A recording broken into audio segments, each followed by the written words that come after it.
Le podcast de cette semaine est une présentation de Samouraï MMA. Vous aimez ça voir du monde se taper sa gueule? Hein? Vous adorez les sports extrêmes pareil comme moi? Ben assistez le 12 novembre au gala Samouraï MMA 4e chapitre. Ça se passe au Club Soda, une grosse finale entre Robert Serre et l'ex-Bellator Guillaume De Laurentiis. Et aussi au programme, les étoiles montantes Tommy Morrison, Jonathan Ramsey et Mehdi Saiven. 8 combats plus que explosifs. Ça va se défoncer. Vous allez en avoir pour votre argent. Si vous cherchez des billets, c'est au samouraimma.com. L'événement à ne pas manquer. Oh yeah! Samouraï MMA, l'événement à ne pas manquer! Ah ouais! Yes sir, what's up tout le monde? Bienvenue au What's Up Podcast, c'est votre animateur Jer Alain, j'espère que ça va bien. Encore une fois, un gros merci à notre commanditaire de cette semaine, Samouraï MMA. Allez voir leur spectacle, moi je vais souvent, c'est tout le temps des combats crissement le fun à voir. C'est le fun de voir des combattants locaux, puis voir des organisations locales qui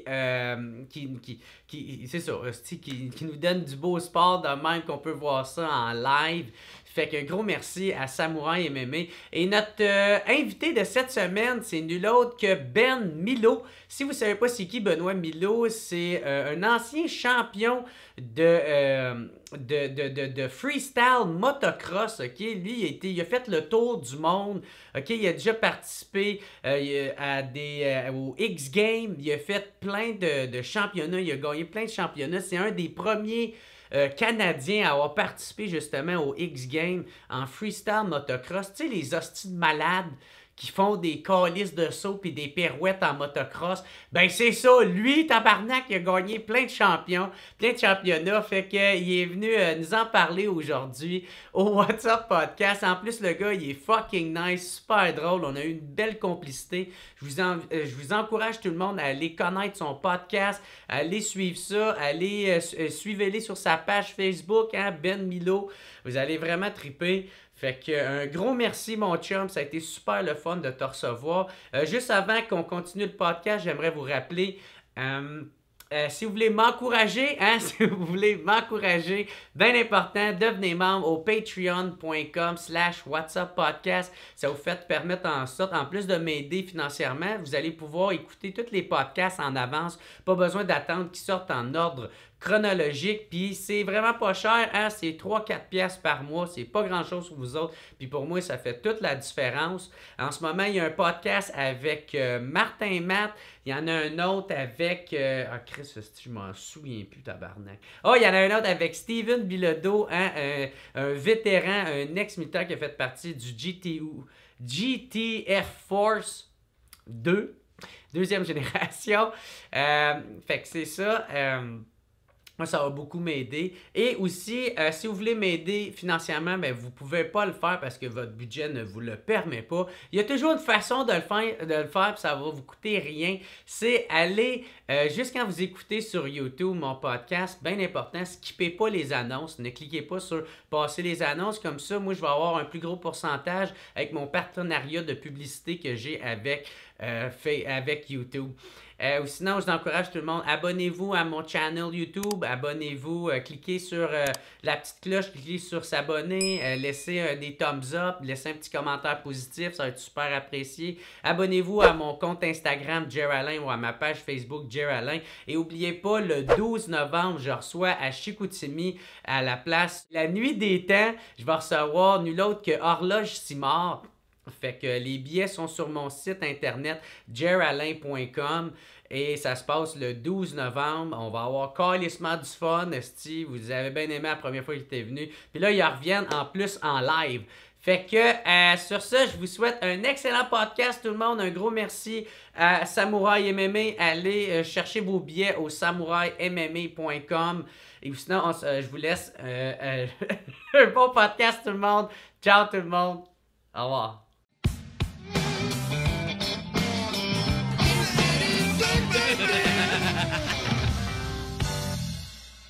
Yes sir, what's up tout le monde? Bienvenue au What's Up Podcast. Je suis très content de recevoir Ben Milo. Ça va bien mon gars? Yeah, ça va, Jack? Yeah, pour ceux qui te connaissent pas, ancien champion de freestyle motocross, Chris de tournée, tout partout, sacrament, t'as fait le tour du monde quasiment. C'est promené pas mal, ouais. Ah ouais? Ouais, ben oui, on s'est amusé avec ça. Chris, Puis, c'est impressionnant, tabarnak. Ouais. Ben, c'était pas vraiment planifié dans le sens que moi, quand j'ai commencé à faire de la moto, c'était pour le fun. Mon grand frère en faisait. Puis évidemment, j'ai eu la piqûre, puis j'ai commencé à en faire. Puis au début, j'étais pas vraiment bon.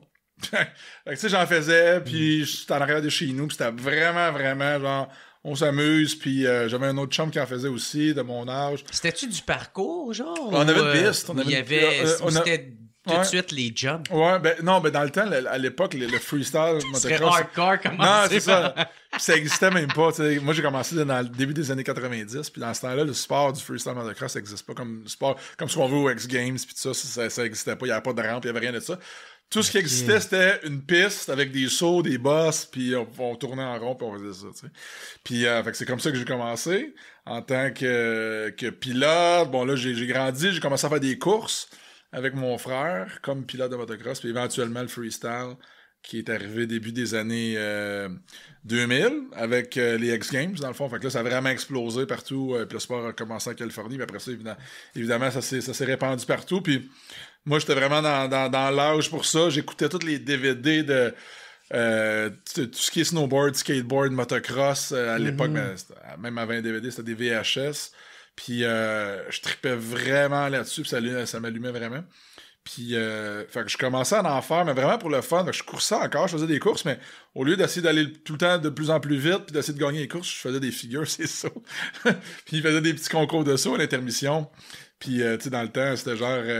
tu essayais de gagner ça pour 100$ puis un hot dog puis le t-shirt de l'événement là. C'était à peu près, non mais tu sais c'était vraiment le début des débuts, puis c'était vraiment pour le fun, puis c'est cool, fait que t'as connu tous les débuts de ça, vraiment, l'évolution du sport, l'évolution du sport, du freestyle motocross, comme les gens le connaissent aujourd'hui. Tu sais, on voit ça des fois, on va je sais pas, dans un restaurant, tu sais, à Cage, des fois, ils mettent des vidéos de freestyle motocross, parce que c'est tellement spectaculaire, des fois, tu vois ça. Mathieu Roy, des fois, il en parle à Salut Bonjour aussi, il met des petits clips, des événements Red Bull, des trucs comme ça, puis on voit les gars ce qu'ils font, mais c'est tellement incroyable à cette heure. Je veux dire, le sport a vraiment évolué. Fait que c'est super spectaculaire, fait que tu sois jeune, vieux, que tu sois intéressé ou non par le sport, quand tu vois ça, tu fais comme qu'ils sont malades, tu sais, puis c'est assez spécial. Fait que tout ça pour dire que c'est ça a explosé. Puis fait que j'étais dans ce mouvement-là, puis à un moment donné, j'ai juste pris la décision de lâcher les courses. Puis mon père n'était pas trop vraiment excité à l'idée que j'abandonne les courses pour, tu sais, on avait travaillé dans le fond depuis que j'avais 10 ans, qu'on se pratiquait, puis qu'on investissait de l'argent puis du temps là-dedans, puis tout ça pour faire des courses, puis pour être gagné, puis des championnats, puis des ci, puis des ça. Puis là, à un moment donné, rendu à l'âge de 19 ans, à peu près, j'ai comme fait, là, je veux... Ben, la réalité, c'est que j'ai pas eu le choix, parce que l'année que j'ai lâché à faire participer à des courses de motocross puis mettre de l'énergie sur des courses, c'est l'année que j'ai commencé les X Games. Dans le fond, que je me suis qualifié finalement pour mes premiers X Games en 2002 à Philadelphie. Fait que ça a comme coordonné ensemble. Puis là, j'avais un chum à l'époque, ben, il est encore mon chum, Jean-Luc, je le salue. Puis lui, il était plus vieux que moi, puis il voyait l'espèce de tendance. Puis moi, j'étais jeune, je faisais ça pour le fun un peu, puis on pensait pas vraiment à dans 5 ans, dans 10 ans, puis essayer de planifier un plan pour percer, puis tout ça. Puis lui, il voyait vraiment la vague de sport extrême arriver, puis il voyait comment ça marchait, comment ça fonctionnait. Puis il dit, il dit, tu sais, les X Games, il y a des compétitions de qualification qui existent. Puis si tu te qualifies, si tu ramasses assez de points après ces 3 manches-là, qui était à l'époque à Nashville, Cleveland, puis il y en avait un autre à Détroit, je pense. Puis il dit, si tu ramasses assez de points dans ces compétitions-là de freestyle, ben tu vas être invité automatiquement aux X Games, ce qui était, je veux dire, exceptionnel, tu sais. Puis il y en avait, les plus gros noms étaient invités, eux autres, à l'époque. Il n'y avait pas besoin de se qualifier, mais les autres, il fallait qu'ils se qualifient. Fait que j'avais une chance, tu sais. Puis j'ai été les faire. J'ai fait les 3. Puis tabarouette, j'ai ramassé assez de points pour être qualifié pour il en prenait, je pense, 12 à l'époque, là, pour être qualifié pour participer au... Puis il y a comme 3 catégories. Il y a le freestyle, le big air, puis à l'époque, il y avait le step-up, qui est l'espèce de saut en hauteur par-dessus une perche.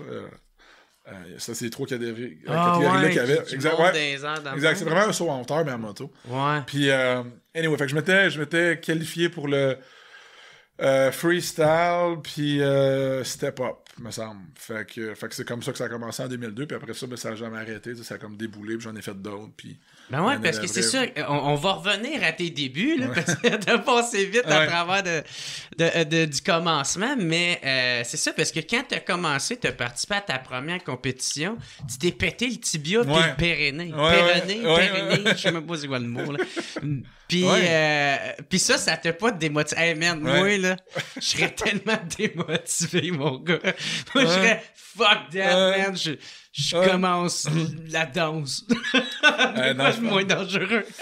Non, c'était peut-être un peu de naïveté là-dedans, puis j'aimais vraiment ça. Puis pour moi, ça changeait rien, finalement, que je me casse une jambe ou pas. C'était comme, OK, puis on va être dans le plat d'un mois, puis après ça, on recommence. Fait que c'était vraiment ça, mon thinking en arrière de ça. Puis, ben c'est ça, c'était une de mes premières courses, c'était à Dégelé. Super bel endroit pour se blesser. Aux portes du Nouveau-Brunswick. Et vraiment, c'est à l'hôpital. Puis, ben, à vrai dire, écoute, la vraie histoire avec cet événement-là, qui est une catastrophe, moi et mon frère qui courait aussi à l'époque, mon frère se blesse, puis il se casse, je pense, la clavicule, fait qu'il se ramasse à l'hôpital de Dégelé. Puis c'était ma mère, à l'époque, qui l'accompagnait. Mon père était là aussi. Fait que mon père reste avec moi. Ma mère s'en va à l'hôpital avec mon frère. Bon. Fait que là, elle revient pour assister à mes courses à moi, qui étaient plus tard dans l'après-midi. Je fais mes affaires. Je me plante. Je me casse la jambe. Là, ma mère m'amène encore à l'hôpital. Et là, elle arrive à l'hôpital, puis là, l'infirmière était comme... Elle pensait que ma mère, c'était genre l'organisatrice de la course. Parce que elle était comme, mais là, c'est le 2e blessé que vous amenez, genre, dans le même après-midi, êtes-vous l'organisatrice de la course? Elle dit, non, je suis la mère des deux, tu sais. Fait que... ouais, fait que ça a toujours resté. Tu vois ça bien drôle. Puis, j'ai une bonne anecdote. Ouais. Moi, dans le temps, j'étais tellement casse-cou. Ben, dans le temps, quand j'avais genre comme 3-4 ans, là, puis je déboulais tout le temps les marches. Mes parents, ils savaient plus quoi faire. Ils essayaient mais je me pétais tout le temps à la gueule que le docteur a pris ma mère à part et a fait... Est-ce que tout va bien à la maison? Je pensais que mon père, c'était un batteur. Elle avait des bleus, mais c'est clair. C'est clair qu'il pense ça. C'est clair qu'il pense ça, mais... fait que c'est ça. Fait que, mais ça, c'est ça. Ça t'a pas démoralisé? Non, pas en tout. Puis, fait que, écoute, là, moi mon frère dans le plat, puis... fait qu'on est revenu de ça, puis après ça, on a recommencé, puis... Mon frère, éventuellement, a arrêté. Là, il a compris. En 96, il a arrêté. Puis moi, j'ai continué. Puis, pourquoi lui, puis pas toi? Ben, lui, il était plus rendu un tournant dans sa vie que... Tu sais, rendu à un certain âge, bon, tu fais comme, OK, gars, je l'ai fait. J'ai trippé en masse. Puis, tu sais, je gagnerai pas ma vie en faisant du motocross, vraiment, là. Là, je suis blessé, je travaille. Fait que, tu sais, ça vient un peu... c'est un petit peu compliqué, là. Fait que là, tu fais comme... À un moment donné, tu fais comme, OK, regarde, je vais me concentrer sur ces choses sérieuses, puis travailler, puis faire d'autres choses. Puis finalement, il s'est retrouvé à être mécanicien, finalement, pour d'autres pilotes. Finalement, il était super bon mécanique, fait qu'il était mécanicien pour... dont Travis Pastrana, là, quand il était jeune, à l'époque. Puis, c'est ça. Fait que là, mon frère, c'était allé mécanicien, moi, j'ai continué là-dedans. Mm-hmm. Puis, après ça n'a jamais arrêté. Puis toi, c'est ça, t'as gagné, tu sais, l'année d'après, t'as gagné ta première compétition? Ça se peut. Ça fait tellement longtemps. Ouais. Ça fait tellement longtemps, mais je te dirais que c'est sûrement, peut-être la deuxième année que je courais, j'ai sûrement gagné une course parce que j'ai gagné le championnat, puis après ça... ouais, c'est ça. Puis là, ça t'a amené comme peu à peu à passer chez les pros. Ouais. Puis là, après ça, tu sais, tu t'en allais, t'as été invité au Supercross de Montréal. Ouais. Puis là, t'as fini genre 2e, je pense, rendu là. Puis là, c'est là que t'as commencé à te faire... à te faire spotter par d'autres. Puis... Ben, c'est parce que, tu sais, le Super Motocross de Montréal, qui avait lieu au Stade olympique, ça n'a plus lieu maintenant. Mais tu sais, c'était vraiment notre finale de la Coupe Stanley pour tous les amateurs de sport motorisé en général, parce qu'il y avait du motocross, mais il y avait aussi du 4 roues, il y avait de l'autocross, à un moment donné, il y avait des pick-up, il y avait plein d'affaires, tu sais. Fait que c'était vraiment un gros happening, finalement, de sport motorisé, puis de tripeux, puis tout ça. Puis, il y avait beaucoup d'Américains qui venaient, beaucoup de pilotes de l'Ontario, tout ça. Fait que c'est sûr que s'il y avait un Québécois qui se démarquait, ben c'est sûr que tu te faisais remarquer. Puis, il y avait quand même 50 000 personnes dans le temps là, qui allaient voir ça. Fait que c'était même un super gros événement. Puis, fait que là, je m'étais fait inviter. La première année que j'ai fait cet événement-là, j'étais même pas vraiment inscrit dans la compétition, j'étais trop jeune, mais ils sont venus me chercher finalement pour participer au concours de saut. T'avais quel âge? Je devais avoir 17 ans. Ouais, puis ils sont venus me chercher, puis j'ai fait le concours de saut la première année. Puis je pense que j'avais fini deuxième. Puis ça fait tellement longtemps. Mais tout ça pour dire que ça a été... c'était le commencement aussi des sauts. C'est ça, exactement. Fait que là, ce qu'ils faisaient, c'est que dans la piste, il y avait plusieurs gros sauts quand même. Puis là, on se servait de tous ces gros sauts-là, finalement, pour faire une figure différente. Puis on faisait, je pense, c'était 2 tours de piste qu'on avait le droit à faire. Puis on faisait un peu ce qu'on voulait finalement, tu sais. Fait que là, c'est gros on faisait des figures puis tout ça. Puis à la fin de la compétition, c'était le public qui décidait par les applaudissements qui c'est qui gagnait, tu sais. Fait que là, celui qui avait donné un meilleur show, ben le monde criait pour lui, puis cheerait, puis ce gars-là gagnait. Tu te souviens-tu de ton premier saut que t'as fait? Ça devait être quand même épeurant. Ouais, mais je me souviens surtout de, tu sais, si tu parles de... Parce que ça a été quand même progressif, là, tu parles de premier saut, j'ai commencé peut-être à faire des jumps, je sais pas, 5-10 pieds, puis après ça, éventuellement tomber sur une rampe, puis faire un saut de, je sais pas, 70 pieds de long sur une rampe faite pour du freestyle. Ouais. Mais ce saut-là, je m'en rappelle même pas, mais tu sais, si tu me demandes un saut le premier saut que je me rappelle, vraiment, c'est quand j'ai fait mon premier backflip. Tu sais, quand ce premier backflip-là que j'ai atterri, que j'ai réussi, mettons, là, ça, tu t'en rappelles, parce que c'est complètement fou. Premièrement, quand tu t'en vas pour faire ça, t'es comme, je peux pas croire que je vais... Tu sais, c'est de l'inconnu. Ouais. Puis, tu sais que c'est faisable, mais il y a bien de l'inconnu, là, tu sais, il n'y a pas de demi-mesure, tu peux pas y aller à la moitié. Tu peux pas faire, je vais en faire une demi juste pour voir. Atterrir sur la tête, ça marche pas. Fait que faut que tu y ailles. Faut vraiment que tu te commettes. Vraiment, vraiment, vraiment. Fait que, tu sais, c'est côté stress, là, niveau de stress, là, c'est... J'ai jamais vécu ça, cette espèce de roche là comme aussi intense. Là. Aussi intense parce que tu te dis clairement il y a des conséquences si ça marche pas. Puis à un moment donné, il faut que tu prennes une décision, tu te dis OK, regarde. OK, les conséquences, ça va être soit que bon, j'atterris un peu trop court sa roue d'avant, je passe par-dessus les poignées, OK, mais là mon atterrissage est quand même assez mou, fait que je devrais être correct, peut-être une clavicule qui va casser, mais au pire. Sinon, si je tourne trop, je vais atterrir ses fesses, bon, c'est pas si pire, sur le dos, bon.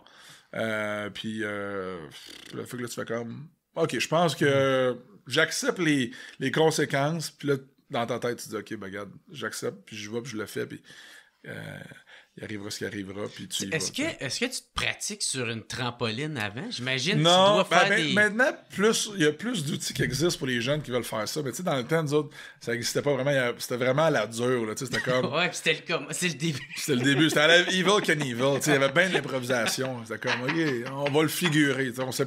On n'avait aucune idée qu'est-ce que je faisais. Là, la rampe, même affaire. C'était quoi la bonne angle à avoir pour la rampe, là, les transitions. Pis ça. Ouais, c'est vraiment important. Là, ben oui. Fait qu'on n'avait aucune idée. Fait que, j'avais un chum qui avait fait ça. Écoute, ça n'a pas de bon sens. Broche à foin avec des portes avec des binders, puis pour prailler l'espèce de... Des portes trouvées dans les poubelles. Ouais, fait que des plywood, puis... fait que là, au début, c'est ça. Ce que j'avais fait, moi, pour amortir l'impact, si je plantais, c'était de mettre l'espèce de rib pressé qu'ils prennent, finalement, pour mettre... qui servent comme litière, finalement, pour mettre pour les vaches dans les fermes, des trucs comme ça, puis après ça, ils nettoient ça, puis ils enlèvent ça, mais c'est vraiment du copeau de bois, finalement. Moi, j'avais un gars proche de chez nous qui vendait ça, c'était des trucks, des vannes de copeaux de bois, puis il vendait ça aux fermiers, puis tout ça. Je disais, hey, je vais t'en prendre un, puis on va le mettre sur mon atterrissage, fait comme ça, si je plante, ben j'avais un 4 pieds peut-être de copeaux de bois qui absorbait le coup. Fait que c'était soit ça, ou l'autre option, dans le temps, c'était que tu sautes dans l'eau. Tu atterrisses dans un lac. Ah! Ouais. Ah, ben ouais, en te pratiquant. Ouais. Genre avec un bicycle ou avec non, avec un motocross. Oh, ouais. Puis, Il est pas fini ton motocross après? Ouais, mais c'est pas bon. On va s'entendre, c'est pas bon. Il peut marcher encore, tu le vides. Bon, tu vides l'eau, tu repars, puis tu recommences, mais c'est pas très très bon. Là. J'espère pas bon pour l'environnement. Non, ça on n'en parle pas, là, c'est encore moins. Là. J'espère que Ferrandez écoute pas. Gabriel Nadeau-Dubois va être après toi dans pas long. Non, je me ferais pas recruter Barrezo, je pense. Hein. Mais, ouais. Fait que là, il y avait le lac. Puis là. Le lac semble être une bonne option pareil. Là, oui, puis non. C'est que t'atterris sa face dans un lac, ça fesse quand même pas mal. Ouais. Après ça, bon, t'as le Bessic. Qui peut tomber dessus. Qui est magané. Puis l'autre affaire, c'est que.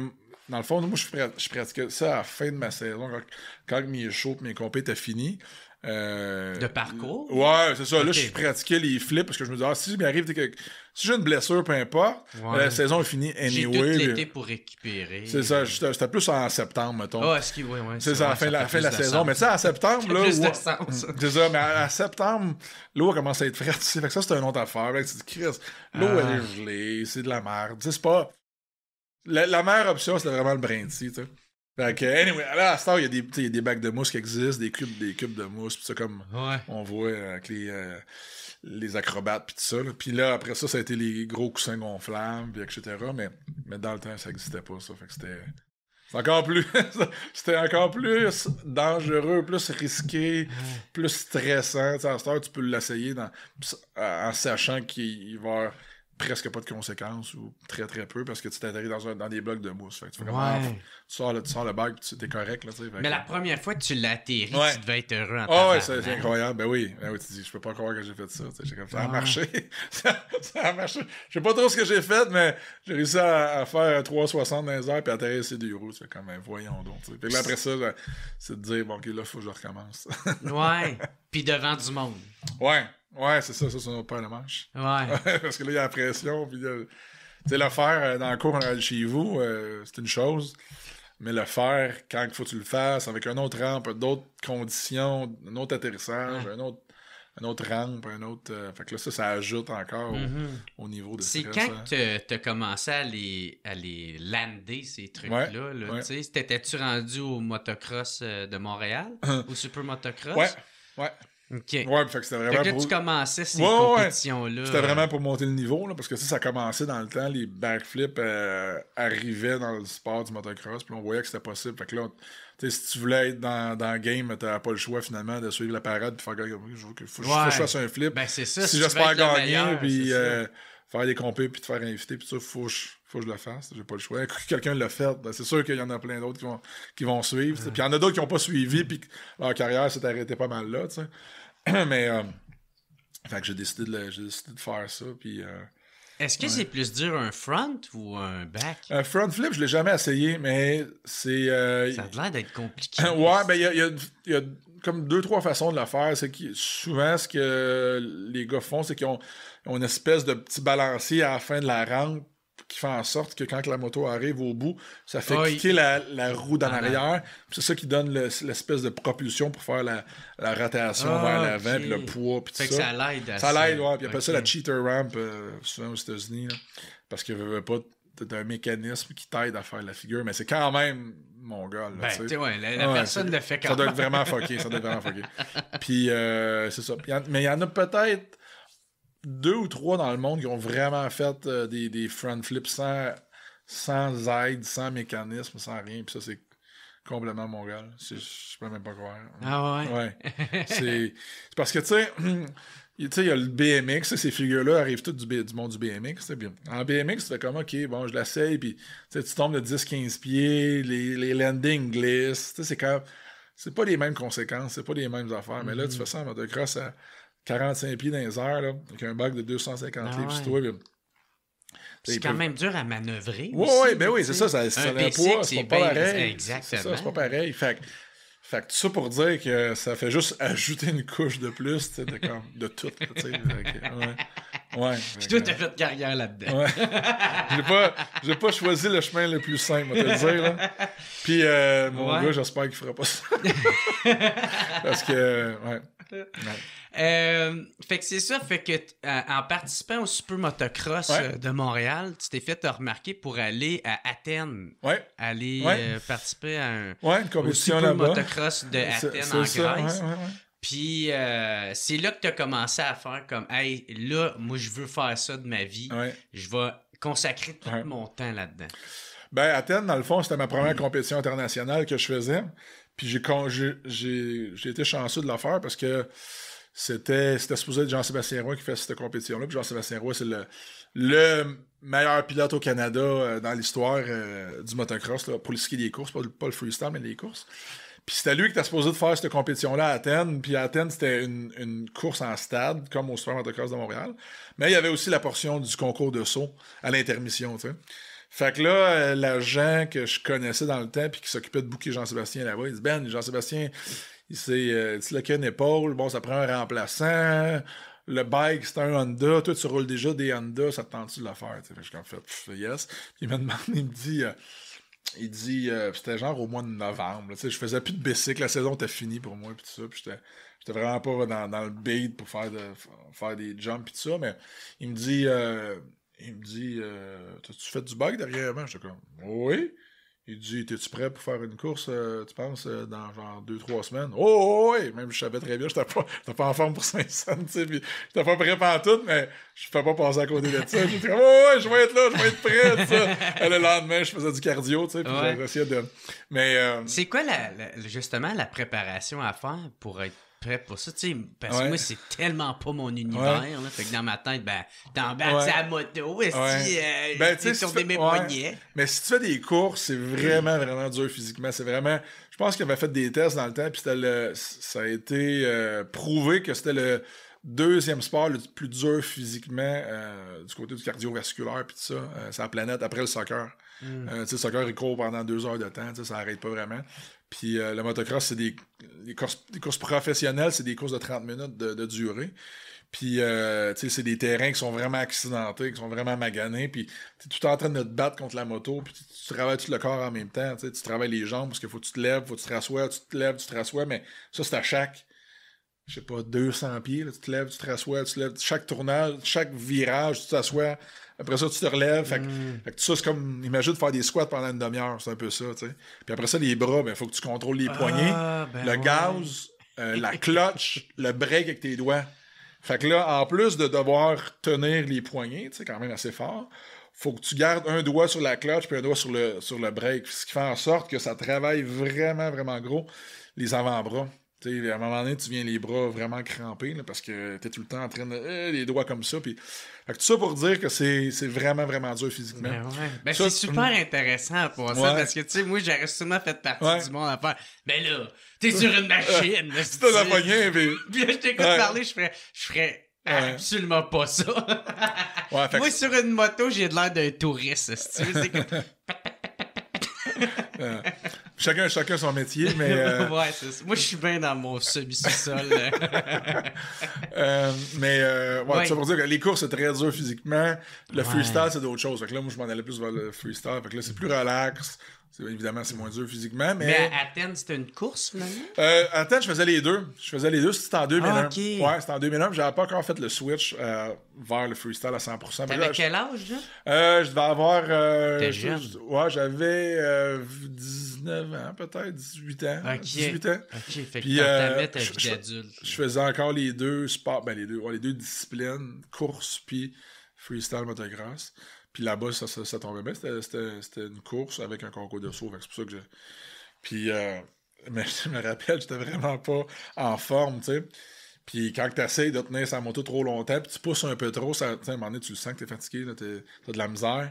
Puis ce qui arrive, c'est que tu commences à faire des erreurs. Tu tournes un peu trop loin, un petit peu trop large, ça pise, hein, tu débordes à gauche puis à droite. Puis... J'étais dans une course, puis j'étais vraiment fatigué, j'étais vraiment pas en forme. Comme je dis, c'était au mois de novembre, j'étais pas prêt pantoute. Puis j'étais tellement fatigué que j'ai échappé à la moto sur un saut, puis la moto s'est envolée, puis elle a été fessée, une espèce de clôture pour les estrades, finalement, à comme, je sais pas, qui était comme 8 pieds plus haut que la piste. Là. Il y avait le début des estrades, tu sais. Hey, la bike, dans un poteau de clôture, le bike tombe à terre. Le bike était magané, là. Puis c'était un CR 250 2001 flambant neuf qui m'a prêté, en plus, dans le temps. Puis la pipe était smashée à grandeur, les poignées, les cils, les gars me regardaient. J'étais comme, mais c'est qui ce clown? Ils me connaissaient pas, là. Ben ouais, c'est ça. Les autres, là, imagine, là, c'est Honda Grace, là. Tu sais, eux autres, c'est Honda Grace, puis là, ils viennent fournir un bike à un Canadien qui n'a aucune idée c'est qui, tu sais. Qui vient de smasher. Moi, je viens de scraper le bike bien raide. Puis c'était 2 soirs, cet événement-là. Mais je me suis surpris, j'ai gagné le concours de saut. Fait que là, ça a comme un peu... Ouais. T'as fait un peu plus ton nom. Ouais, c'est ça, exactement. Mais... Ben ouais, ça avait été bien. Comment tu l'as gagné? C'est quoi t'avais fait comme... Ben dans le fait, tu sais, en 2001, c'était assez de base. Les figures, il n'y avait pas de gros backflip d'affaires comme on connaît aujourd'hui. Fait que c'était une coupe de figures. Je pouvais passer mes jambes au-dessus des poignets dans les airs. Tu sais, puis je faisais des whips. Je mettais la moto de côté. Puis on craquait le monde un peu. Puis c'est quoi celle où tu... T'es comme, genre, c'est Kiss of Death. Kiss of Death. Kiss of Death. C'est quand t'as les jambes dans les airs, puis tu tiens la moto. Pour ceux qui se demandent c'est quoi le Kiss of Death, tapez ça sur Google, Kiss of Death, puis tapez Freestyle Motocross, puis vous allez voir c'est quoi. Puis ça, c'est une figure que je faisais, que j'aimais vraiment ça faire, puis qui était super spectaculaire aussi. Fait que tu pitches ta moto finalement à la verticale en avant de toi, comme en chandelle. Puis ton corps, après ça, vient au-dessus de la moto, comme celui-ci. Tu fais comme Superman. Mais vraiment à verticale. Fait qu'au lieu d'être à l'horizontale, t'es vraiment, boum, comme ça dans les airs. Avec la moto est droite, puis toi, t'es droit par-dessus la moto, puis t'es supposé de regarder vers l'arrière en plus. Fait que c'est vraiment une figure comme si tu faisais la chandelle. Ouais, c'est ça, exact. Comme je faisais un plongeon, finalement. Ouais, c'est ça. Mais je tiens la moto en même temps. C'est un peu dur à expliquer, mais allez voir ça sur Google. Puis, tu sais, le motocross, t'as crainte de même, mais c'est quoi, tu donnes-tu du... Quand tu te pitches, tu tiens juste la poignée, quand tu reviens, tu donnes-tu du gaz ou... Quand j'atterris, je donnais un peu de gaz. Okay. C'est une espèce de... Ils appellent ça le throttle control. Puis là, les gens, là, ils vont nous perdre bien raide si j'embarque là-dedans. Là. Tu sais, t'arrives, tu donnes du gaz, faut pas t'en donner trop, faut t'en donner assez. Faut pas que tu donnes un coup de gaz, faut que tu ailles avec un gaz constant du début à la fin. Puis la moto est supposée... Si la moto, dans les airs, est à l'horizontale, ça veut dire que t'as fait un beau saut, puis t'as donné un bon throttle control, puis t'as fait un bon saut. T'as une bonne position sur la moto. Position du corps qui est importante aussi. Puis après ça, quand tu t'en vas atterrir, là, tu donnes un petit coup de gaz, donner un peu de momentum au bike, puis t'atterris. Hein. Moi, en tout cas, je trouve ça intéressant de ce mon gars. Man. Fait que, puis là, après ça, après Grace, c'est quoi qui est arrivé? C'est là que... Ouais, après Grace... Là, t'as commencé à te promener pas mal partout dans le monde. Là. Ouais, dans le fond, c'est ça, Grace, c'était ma première compé 2001, puis là, après ça, 2002, ça a été une grosse année pour moi. Ça a pas mal débloqué avec les X Games. Fait que, dans le fond, l'été d'après, j'ai participé aux X Games au mois d'août. Puis t'as été le premier Canadien à participer en motocross, ouais. J'ai été le premier Canadien en motocross à participer. Puis, ça représente quoi, ça, pour... Ben, c'est cool, tu sais, c'est un signe que j'étais dans le début de cette espèce d'air-là, là, tu sais, de sport extrême, finalement. Ouais. Tout ce qui est skateboard, BMX, puis il y en a plein de bons Québécois qui ont performé à l'international, pas juste en motocross, mais dans ces sports-là. Le Rollerblade, dans le temps, qu'il y avait aussi, pas à Montréal, mais aux X Games. Puis il y a plein de bons Québécois qui ont performé sur la scène internationale. Puis, fait que, tu sais, ça, c'est cool d'avoir été là au début, puis d'avoir aussi connu ces gars-là, qui sont dans d'autres sports, tu sais, sport extrême, avoir connu ces gars-là aussi. Non, t'as justement fait un podcast avec Pierre-Luc Gagnon. Oui. Ça, parce que pour ceux qui ne le savent pas, t'as un podcast, justement, tu sais. Puis, ben, c'est ça, tu sais, parlant des X-Games, lui, tabarnak, a fait son nom aussi là-dedans. Lui, Pierre-Luc a passé la gratte. Pierre-Luc, lui, il a vraiment compris la game. Ouais. Puis, lui, tu sais, il a déménagé. La grosse différence, dans le fond, mettons mon parcours à moi puis à Pierre-Luc, c'est que Pierre-Luc, lui, déjà, dans un relativement bas âge, a déménagé en Californie, tu sais. Fait que veux pas, quand tu déménages là-bas, puis que tous les meilleurs pilotes au monde sont là-bas, les meilleurs athlètes de ton sport sont là, mais c'est sûr que ça t'aide. C'est sûr que tu te découvres, c'est sûr que les commanditaires, tout est plus facile, puis tu t'en fais à l'année aussi. Puis il y a des installations qui sont là pour ça. Ici à Montréal, lui, un Mega Ramp puis un Vert en skate, il n'y en avait pas vraiment. Là, fait qu'il n'y avait pas le choix s'il voulait évoluer là-dedans d'aller là-bas.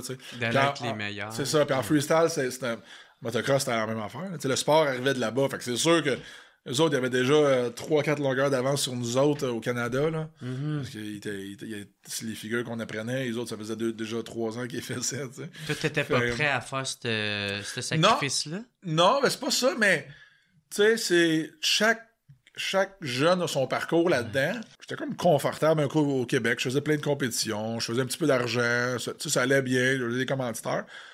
Puis là, c'est juste qu'à un moment donné, je me suis rendu compte quand j'ai commencé à faire des DVD de freestyle motocross en 2006. Je me suis dit, hey, c'est à l'ère des films de sport d'action. Je me suis dit, hey, ça serait cool de faire un projet, puis on va filmer dans plein de places, puis on fait un DVD de motocross. Fait que je me suis... Avec Invasion, ça? Ouais, c'est ça, exactement. Fait que j'avais un chum qui faisait déjà ça dans la vie. Fait que je disais, hey, on fait ça. Puis là, il me dit, non, on le fait, mais là, on va en Californie avec les meilleurs. Puis, ok, parfait. Fait que là, on se ramasse en Californie. Puis c'était supposé être un voyage qui durait genre 1 mois au début pour aller filmer là-bas. Puis finalement, j'ai resté là tout un hiver. Puis lui, il est redescendu en avion. On montait là en truck, avec le panel, les bikes, toutes nos affaires, les caméras, tout ça. Puis c'est là que j'ai rencontré Pierre-Luc Gagnon, tu sais. Puis après ça, Félix, lui, mon chum qui filmait, il avait des enfants, tu sais, il fallait qu'il redescende. Moi, je regardais alentour, j'étais comme que moi, je suis bien ça. Ouais. Finalement, j'ai resté chez Pierre-Luc pendant genre un hiver de temps, puis sur mon petit matelas gonflable dans sa trophy room chez eux, puis je faisais du bike quasiment tous les jours, tu sais, avec des gros noms, puis tout ça, fait que ça va... Mais tu sais, il était déjà rendu... Pas qu'il était à tard, mais... Tu sais, c'était déjà... C'était déjà tard un petit peu, finalement. Mais c'est ça, exact. Fait que... ouais, fait que c'est ça. Fait que, tu sais, je l'ai fait, une espèce de trip de vraiment d'en faire à l'année, puis tout ça. Ouais. Puis je l'ai fait pendant une couple d'années, puis plusieurs années quand même, mais non, mais lui, Pierre-Luc, il l'a vraiment, vraiment... Tu sais, en habitant là-bas, il avait sa maison, puis... Mais toi, t'as pas voulu le faire plus jeune, ça? Ben, je sais pas, on dirait que... Tu sais, moi, mes parents m'ont toujours vraiment aidé là-dedans, dans le sport, mais ils m'ont jamais vraiment... Pas poussé, mais... Tu sais, veux pas, ça prend des parents crinqués aussi. Tu sais, je veux dire, moi, je me mets à la place de mon père. Mon gars fait du bike, mettons... puis il fait du bike, mais là, tu sais, de passer, de dire, OK, tu vas faire du bike, tu t'amuses, bon, ça va bien. De ça à, tu t'en vas vivre en Californie, tu lâches tout, tu t'en vas vivre là-bas, l'école, le ci, le ça. Tu sais, faut que tu sois quand même craqué, puis vraiment décidé, puis tout ça, puis tu sais, comme je te dis ça... Faut que tu commences ça très jeune, ouais, genre ben, ado, pour être... moi, j'ai commencé à 10 ans. Ouais. Moi, j'ai commencé à 10 ans, mais à cette heure, les jeunes commencent à 4 ans, tu sais. À cette heure, tu sais, dans le temps, 10 ans, c'était jeune pour commencer un sport comme la moto, par exemple. Là, non, mais je veux dire, genre, tu sais, à 19 ans, tu sais, toi, t'aurais pas pu déménager là-bas ou... ouais, j'aurais pu. Le sport était peut-être pas assez évolué. J'aurais pu, mais c'est ça, tout était tellement...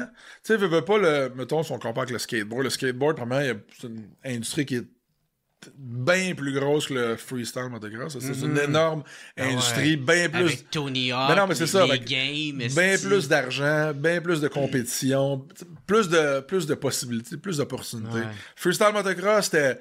on est vraiment une gang de bums un peu qui fait plus vraiment de courses de motocross, qui fait des sauts. Il n'y avait pas de standard, il n'y avait pas de coach, il n'y avait pas d'association. Tu sais, c'était vraiment le Wild Wild West, puis il fallait que tu te débrouilles par toi-même. Fait que...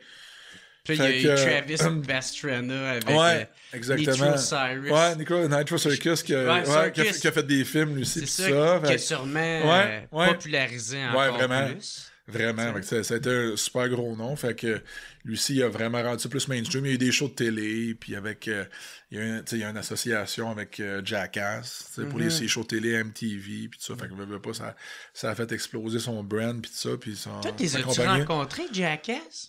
Jackass, non, je ne les ai pas rencontrés. Non. Mais Travis, par exemple, ouais, Travis, j'étais chez... Il a même participé à ton DVD. Ouais, exact. Puis ça, c'est très drôle parce que ça, c'est le 3e film qu'on a fait, puis on était encore en Californie, puis là, tu sais, il y avait... on avait un plan, si tu veux, qu'on voulait faire, puis tel pilote, on voulait filmer, puis ça. Mais il y a tout le temps bien de l'improvisation, pareil. Tu sais, t'es quand même à merci d'eux autres, parce que tu sais, t'es comme, hey, tu leur obligeras pas de venir tourner pour toi, là, un petit cul du Québec, là, comme, hey, j'ai besoin de toi, ils vont faire connaître t'es qui, toi, tu sais. Fait que faut que tu y ailles filmer quand eux autres raident, tu sais, c'est ça la patente.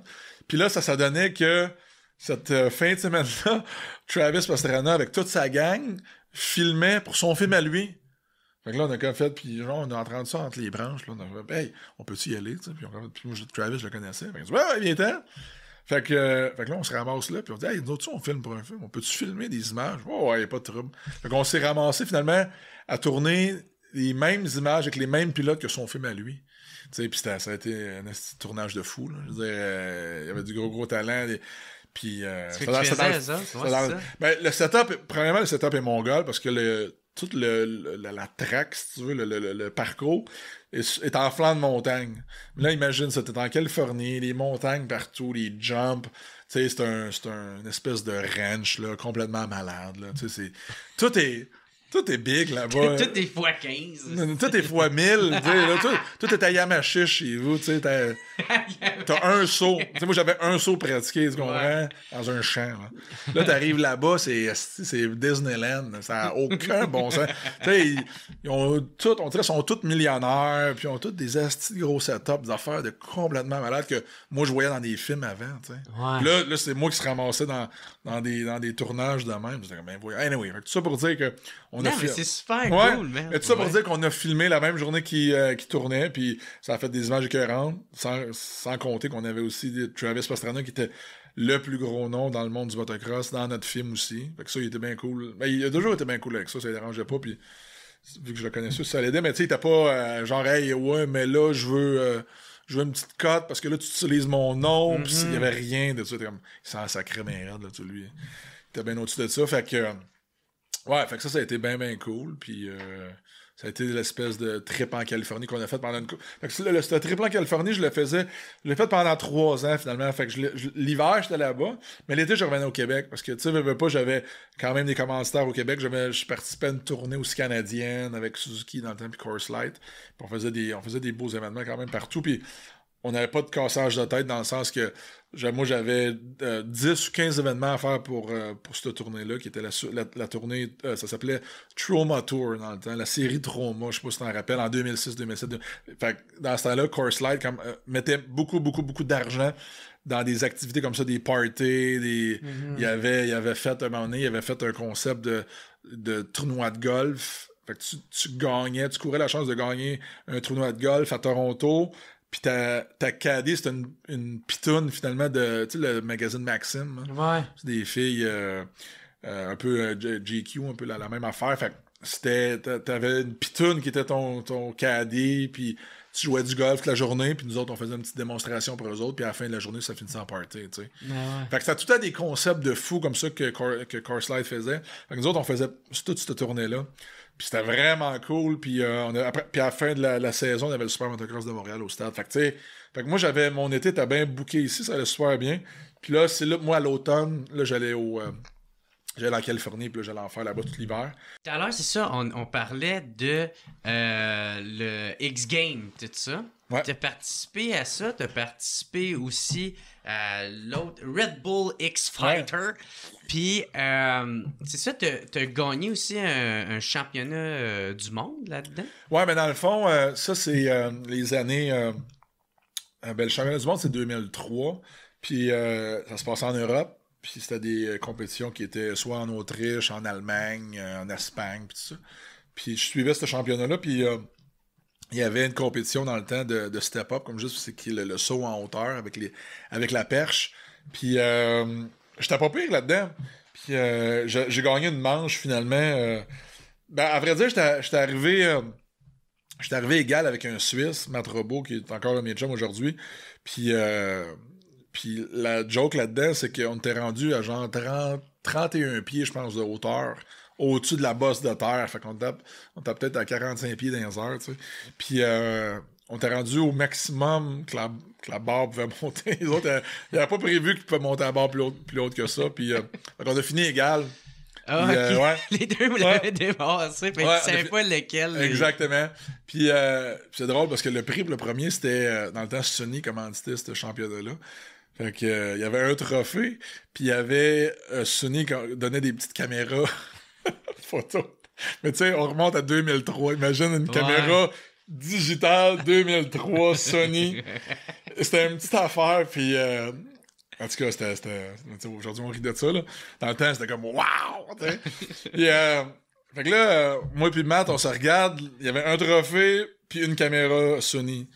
Puis là, Matt, il dit je vais prendre un trophée. Moi, je suis comme, ok, parfait, je vais prendre la caméra. Dans le temps, je pensais que c'était un bon deal que je venais de faire. Je dis, hey, moi, j'ai la caméra Sony, digital avec l'écran en arrière. Je dis, hey, yes, tu sais, c'est écœurant, je vais pouvoir prendre des photos sur un écran, puis les downloader après dans mon ordinateur, tu sais. J'étais comme, moi, je pensais que j'avais fait le meilleur deal au monde. Puis là, aujourd'hui, j'étais comme, j'aimerais bien avoir un trophée aujourd'hui avec la caméra, finalement. Mais ça venait-tu avec des chèques, ça, ces affaires-là? Ouais, dans le temps. Sinon, c'était un peu poche. Non, on avait un chèque aussi, là. OK. Puis on était vraiment bien traités. Tu nous invitait, ils nous payaient toutes les dépenses, le vol, puis tout ça. Puis il y avait des bourses aussi qui allaient avec ça. OK. Ouais. C'est ça. Fait que ça a été le premier championnat que t'as gagné. Ouais, exact, ouais. Okay. En freestyle, ouais. Puis c'est ça, tu sais, participer aux X-Games, ces affaires-là, man, t'as dû... tu sais, parce que t'es vraiment comme une référence là, du motocross freestyle. Fait que, tu sais, ça a dû être écœurant de participer à ça. Ouais, puis tu sais, les X-Games, ça a été des expériences incroyables. Puis tu sais, nous autres, on était... Ce qui m'avait frappé là-bas, c'est que... Tu sais, on était habitués de faire de se démener, finalement, pour gagner notre vie dans des événements un peu tout croche, tu comprends? C'était comme un peu à bric-à-brac. Puis, les organisations, c'était pas des grosses affaires. Les événements que je faisais au Québec, des trucs comme ça, c'était des événements locaux, si tu veux. Puis, les budgets n'étaient pas là. Puis c'était un peu... Pas qu'ils se sacraient de nous autres, mais on n'était pas la priorité. T'sais, ils faisaient des courses, puis il y avait le concours de saut, puis t'es comme, OK, arrangez-vous avec ça, puis faites des niaiseries là-dessus, tu sais. Fait que des fois, c'était pas super, puis là, se faire payer, puis c'était comme ben embryonnaire, tout ça. Puis là, quand je suis arrivé aux X-Games, là, j'ai comme compris, wow, OK, c'est supposé d'être de même. Ils t'accueillent, l'hôtel, après ça, t'as un lounge pour les athlètes, tu relaxes, t'as de la bouffe, tu sais, ils te donnent un petit paquet cadeau, t'as la compétition, les photos, tout est professionnel, tout est clean, tout est... Là, je suis comme, wow, OK, ça, c'est la vraie affaire. T'sais. Là, je suis vraiment bien. C'est ça, tu te sens comme... comme un pro, là, tu sais. C'est un peu comme jouer dans une ligne de garage, puis du jour au lendemain, t'arrives dans la Ligue nationale. C'est la même affaire. Okay. Tu passes de la ligue de garage à manger des hot dogs un peu mauvais à la cantine, tu comprends, avant la game, hein? Être dans la Ligue nationale, puis tu t'occupes plus de rien. Puis, fait que ça a vraiment été ça la différence. Fait que ça a été super cool. Les commentaires encore là, c'était le fun. Je me suis fait aider. On the spot là-bas. Le gars me regardait, hey, veux-tu du gear? No Fear, dans le temps, faisait de l'équipement de motocross, tu sais. Puis il faisait du linge, puis tout ça. Puis il y avait vraiment une belle ligne d'équipement de motocross, No Fear. Puis le représentant était là, puis il m'a vu. Tu dis, si t'as besoin de gear. Oui, j'espère. Il me donne ça, il me donne des bottes. Genre, je m'étais ramassé qu'un kit à peut-être 800$ de même dans le temps de le dire, juste parce que le gars voulait m'aider, tu sais. Puis. Puis, c'était-tu quand même payant faire ça, des sauts en motocross? Tu sais, parce que tu t'es rendu quand même crissement loin. Puis on dirait que, tu sais, ça n'a pas été... Les X-Games, c'était bon. Il y a eu des événements qui ont pas été payants, mais qui ont été super le fun. Il y a eu des événements qui ont été bien plus gros comme les X-Games qui sont pas payantes, pour moi, en tout cas, parce qu'il y a ben des dépenses de relier à ça quand même. Tu sais, une année, j'ai fait les X-Games à San Antonio, au Texas. Tu sais. Mon bike, il faut qu'il se ramasse là-bas d'une façon. Tu sais. Fait que là, il faut que je ship mon bike là-bas. Moi, je prends un vol. En tout cas, ça coûte super cher. Mais tu sais, tu le fais parce que c'est le fun. Puis la visibilité qui vient avec ça. Puis, tu sais, t'as pas le choix. Tu dis pas non à ça. Tu fais pas ça. À la base, tu le fais pas pour l'argent. Puis ça, tu le fais encore moins pour l'argent. Tu sais. Mais à un moment donné aussi, il faut que tu payes tes comptes, puis tu as besoin de gagner de l'argent, tu sais. Fait qu'il y a eu des deals qui ont été meilleurs que d'autres, plus payants que d'autres, des commanditaires aussi. Ouais, ça va être c'est pas mal les commanditaires qui te fait... Ouais, fait que commanditaire et tout. Ben, c'est une partie, finalement, de ton année, tu sais. Ouais, c'est ça. Fait que, tu sais, mettons, ben, je parle pour moi, là, tu sais, quand j'en faisais, il y avait une partie, c'était les revenus des spectacles. Ben, un peu comme toi, tu sais. Bon, t'as les spectacles. Après ça, il y avait les commanditaires. Puis, à un moment donné, bon, les commanditaires ont baissé, mais là, les shows ont remonté. Fait que là, début des années 2010, les commanditaires étaient moins bons. Mais là, après ça, j'ai eu un contrat en Chine, tu sais, pour aller faire des shows là-bas. Fait que là, tout d'un coup, là, tous mes revenus, c'était quasiment juste des shows, mais tu sais, j'en faisais assez que c'était bien correct, là, je m'en sacrais pas mal, là, tu sais, des commanditaires. Fait qu'il y a eu des périodes comme ça. Après ça, en 2010, j'ai signé un deal avec Rockstar, tu sais, Boisson Énergie. Fait que ça, pas c'est de la bonne argent parce que c'était des grosses compagnies qui avaient beaucoup de budget puis qui voulaient justement investir dans ces sports-là pour être présents. Puis là, moi, j'avais déjà des spectacles, j'avais des tournées, puis j'avais quelque chose d'organisé, finalement, j'avais une cédule, tu sais, à leur fournir. Fait que là, paf, je leur ai présenté un plan, puis ils ont sauté là-dessus, puis fait que là, je me suis ramassé avec un salaire, tu sais, de Rockstar. Fait que ça, c'était la première fois que j'avais ça, là, tu sais. Fait que là, ça peut t'aider. Ouais, ben ça, c'est que tu peux planifier, au moins, tu sais. Je veux dire, ben, tu le sais, là, dans tout ce qui est entertainment, oublie les assurances, oublie le... Ça, t'es travailleur autonome. T'es travailleur autonome, là. T'as aucun avantage, là. Non, plan de retraite, oublie ça, t'as rien de ça. Fait que, tu sais, faut que tu t'organises par toi-même, puis... Si t'es chanceux, tu vas mourir avant 50 ans. Non, c'est ça, exact. Ouais, fait que t'as rien de ça. Fait que tout ça pour dire que quand, par exemple, Rockstar est arrivé, puis là, je suis tombé avec un salaire... fixe à chaque mois que je recevais. Là, tout d'un coup, t'es comme, OK, là, j'ai ça, là, je peux placer ça. Là, tu sais, là, c'est le fun. Puis, moi, j'ai une question pour toi, puis t'es pas obligé d'y répondre. Là, au pire, on la coupera. Là. Mais moi, je me suis tout le temps demandé, qu'est-ce que tu penses de Red Bull puis Rockstar qui s'associent à des compétitions de sport? Moi, on dirait que ça va pas, tu sais, parce que pour moi, c'est de l'esti de scrap, cette marde-là. Là. Tu sais, je donnerai jamais ça à mes enfants, des enfants que j'aurai jamais, là. Mais, tu sais, je donnerai jamais ça, tu sais, fait que, on dirait de l'associer avec le sport, je sais pas, on dirait que ça marche pas dans ma tête. Je me demande tout comment tu vois ça. Ben, moi, c'est sûr que je suis de l'autre côté de la clôture, de ce côté-là, pour l'opinion que j'ai envers ces compagnies-là, parce que j'en ai profité, tu sais. Fait que c'est sûr que t'sais, si j'avais été assez riche pour les retourner de bord et leur dire, regarde, non, fuck you, je l'aurais peut-être fait, tu comprends? Mais je n'avais besoin. Fait qu'à un moment donné, t'as besoin de te financer. Là. Puis, mais c'est pas. Premièrement, l'affaire là-dedans, c'est que ces produits-là, ce qu'ils représentent, c'est quoi? C'est vraiment l'adrénaline. C'est vraiment repousser tes limites. T'sais. C'est vraiment ça qu'ils vendent, tu comprends? Fait qu'il y a vraiment un fit naturel avec les sports extrêmes. T'as besoin d'un petit push d'énergie, t'as besoin de te pousser encore un peu plus loin. Fait que tu sais, à date, tu sais, si tu veux, pas le texte, mais le discours se tient, si tu veux, entre ça. Là. Mais après ça, c'est sûr que, bon, côté santé, on s'entend que personne ne m'a recommandé de boire de la boisson énergie. Tout le monde le sait que c'est pas bon pour la santé. Mais tu sais, on dit-tu la même affaire que du tennis qui était commandité par du Maurier pendant... Tu comprends, moi, les internationaux de, c'est ça de tennis. Non, mais tu sais, pour moi, ça a autant de liens ensemble. Mais, tu sais, Rockstar et Red Bull ont pas mal plus de liens avec le motocross et les sports extrêmes que du Maurier avec le tennis. Tu comprends? Tu sais, je veux dire, qui c'est qui joue au tennis et qui fait du Maurier? Il n'y a pas de...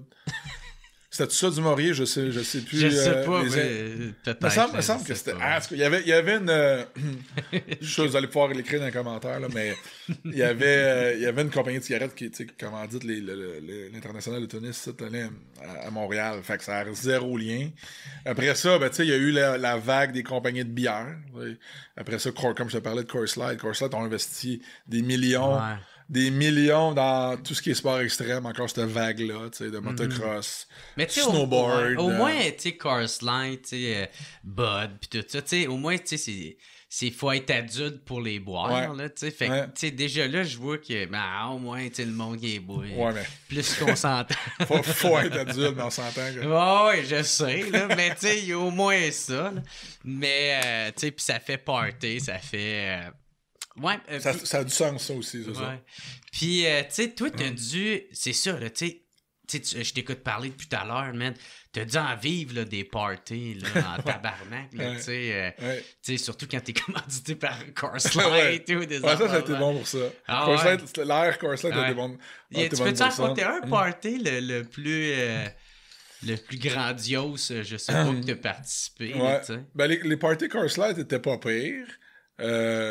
Même si c'était tout était fake dans le sens que tu sais tout était arrangé, ils faisaient des espèces de manoirs mystères aussi à un moment donné. On avait fait ça aussi, on avait fait un show pour eux autres. Puis, fait que, tout est fake un peu, puis tout ça. Ah, t'as-tu été, toi, dans le manoir Coors Light? Le fameux manoir Coors Light. T'en rappelles? Moi, je me souviens que je l'ai très pas gagné. Moi, j'y étais. Ok, mais ça donnait que c'était dans tes années que t'étais avec eux autres. C'était 2007, 2008. Ouais, 2008, le manoir Coors Light.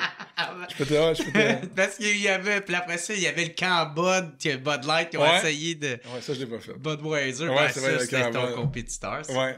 Puis, ça ressemblait à quoi, cette petite crise de manoir, là? Ben, dans le fond, ce qu'il faisait, c'est que... Premièrement, c'était pas un vrai manoir. Première des choses. Deuxième... ce qu'il faisait, dans le fond, c'est qu'il louait un chalet de ski.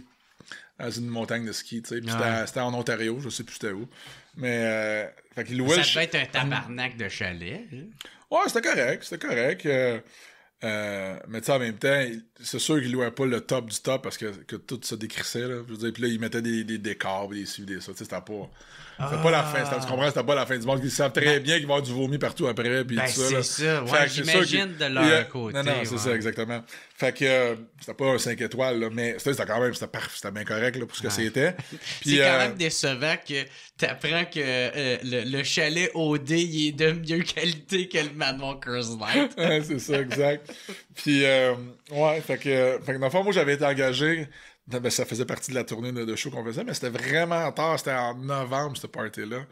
Puis, alors, je me rappelle qu'on gelait. On a vu qu'on fasse 2-3 sessions de jump, mais c'était genre à 10-11 heures le soir. Puis, pour nous autres, c'était vrai. Ça avait vraiment pas été trippant comme pilote. Ça avait pas été le fun de faire ça. Mais après ça, bon, il y a le party. Puis, fait qu'il y avait tout... il a mis des décors partout, des gros rideaux, un petit peu plus dark, puis des foyers, puis des gros tapis. Il y avait des personnages, finalement, un peu partout dans le chalet. Il y avait des filles. Dans le fond, ce qu'ils font, c'est qu'ils font affaire avec des agences de mannequins. Puis ils disent, OK, on a besoin de 20 filles ou 25 filles pour un événement qu'on fait. Puis envoyez-nous nos filles, les filles. Puis après ça, les filles, il y avait des costumes. Puis il y avait des costumes, peu importe il y en avait un des personnages, c'était une maid, tu sais, une femme de ménage, puis un autre, c'était, je sais plus trop, là, tu sais, plein d'espèces de thématiques de même. Puis, il faisait des jeux, puis des petites épreuves, plein d'affaires de même. C'était quand même cool, c'était correct, puis il y avait... est-ce qu'on couchait là? Je pense que non. Je pense que c'est ça l'affaire, c'est qu'à un moment donné, rendu genre à 2h du matin, le party finissait... Toutes les gagnants rembarquaient dans des autobus. Toutes les filles rembarquaient dans un autobus séparé. Les filles s'en allaient à une autre place. Tous les gagnants s'en retournaient à l'hôtel qui avait été déjà désigné puis booké pour eux autres. Ouais. Puis nous autres, on retournait, je sais pas trop. On repartait, et avec nos affaires. Mais tu sais, ça, c'était drôle. Mais un party que j'ai voulu aller. Je sais pas si je devrais le compter, ça. C'est parce que c'est. Au pire, compte-les, puis je le coupe. Ouais, mais c'est ça, mais. C'est rien d'incriminant vraiment pour moi, mais quand même, quand j'étais en Grèce 3 fois, tu sais. Y avait-tu Jeffrey Epstein là-dedans? Non. Non, il y avait rien de ça. C'était avant tout ça. Là, si la réponse est oui, on arrête ça. Mais c'était en 2003, puis j'étais allé faire un show à Athènes encore, mais là, on faisait un show, un espèce de gros salon de la moto extérieur sur l'ancien aéroport d'Athènes qui venait de fermer, tu sais. Fait que là, il y avait plein de motos, plein de bikers, mais toutes les sortes, là, tu sais, des motosports, des Harley, des ci, des ça. Puis moi, je m'avais engagé pour faire des sauts, tu sais. Fait que là, j'étais là, puis je me tenais avec une gang du Vermont qui était là pour faire le show aux autres ici, puis les autres faisaient des stunts en moto de route, tu sais. Puis, fait que là, j'étais tout seul là-bas, fait que je m'étais mis de chum avec eux autres, puis... Je fais mes affaires, ils font leurs affaires. On était là pendant peut-être une semaine. Puis là, dans ce gros événement-là de rassemblement de motos, il y a des motocyclistes avec des patchs dans le dos qui arrivent, des Hells. Des Hells, Ouais.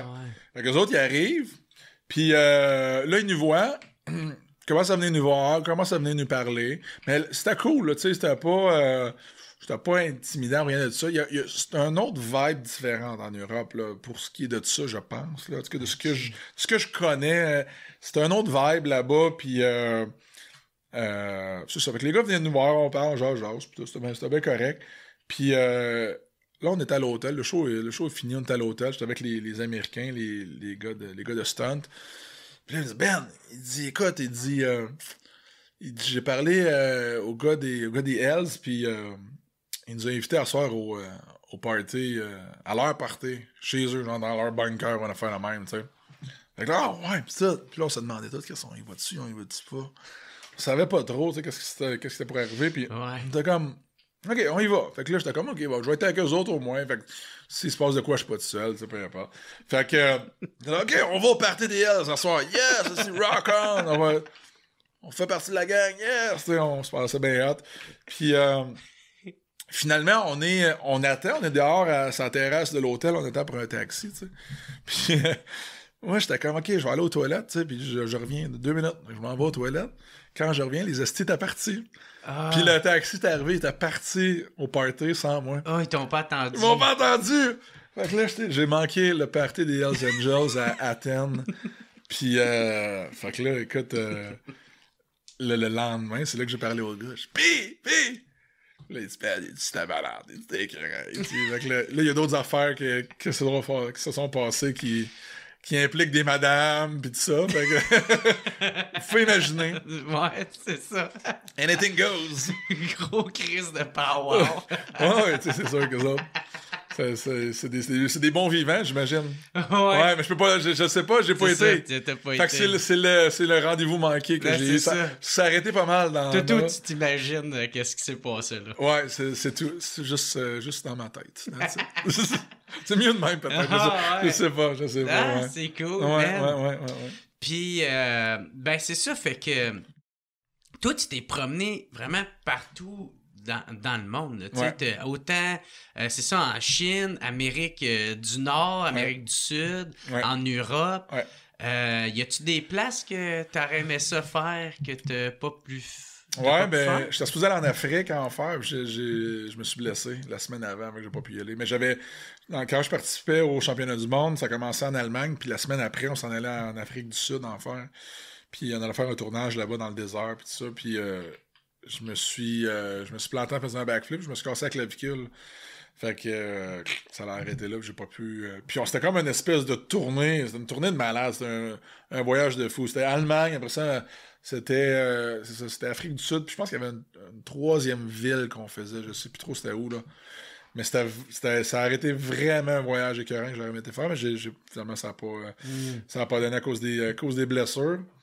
Quel pays t'as le plus aimé? Ben, c'est dur à dire, parce que, chaque place est différente, puis chaque place est unique dans son style, puis, moi, l'Asie, ça m'intéressait pas.